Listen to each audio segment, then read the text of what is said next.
Today we're going to look at the Riwbox wireless headphones.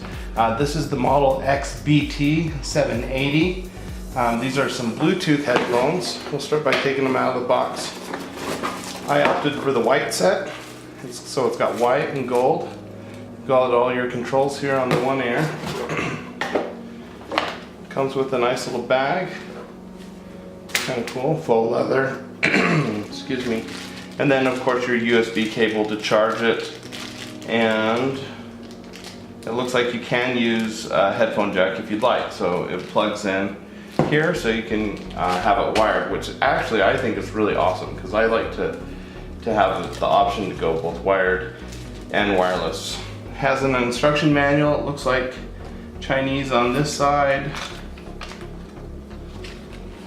I don't speak Chinese, so that's not going to do a lot of good. There we go, it's English on the inside. So, alright, so we've got some instruction manual.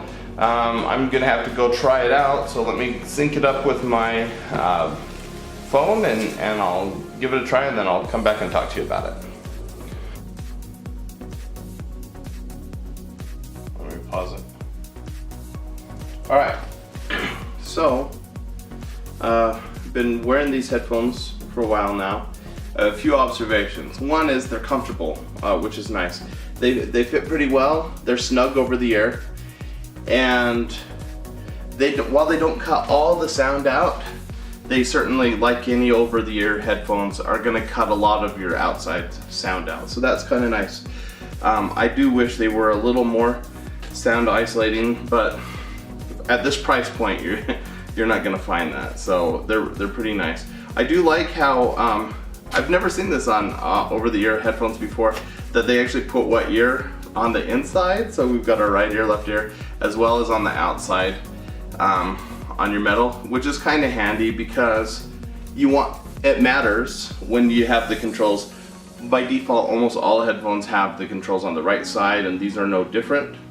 So you've got your play and call answering here, the bottom button, which is handy. It's really easy to access, and so it's easy to take a call and or to pause your music or whatever right there at the bottom.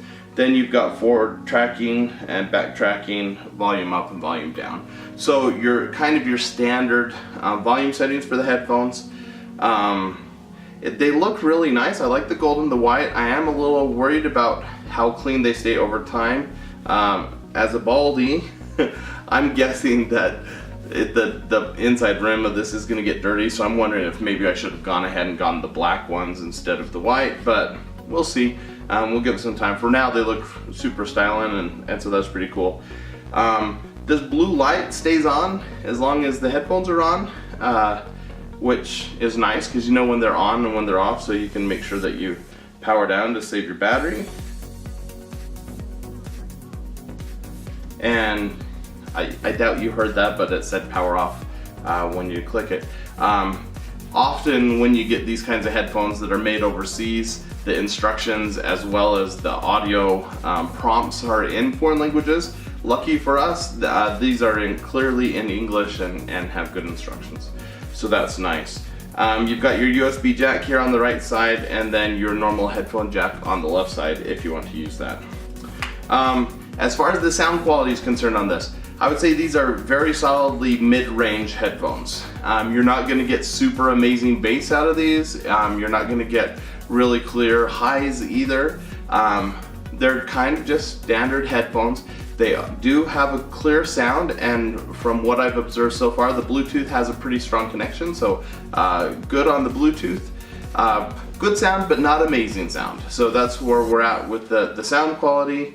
Again, at this price point, that's about as good as you can expect to get. So I would say for the money, these are a pretty good value. I'm looking forward to using them more.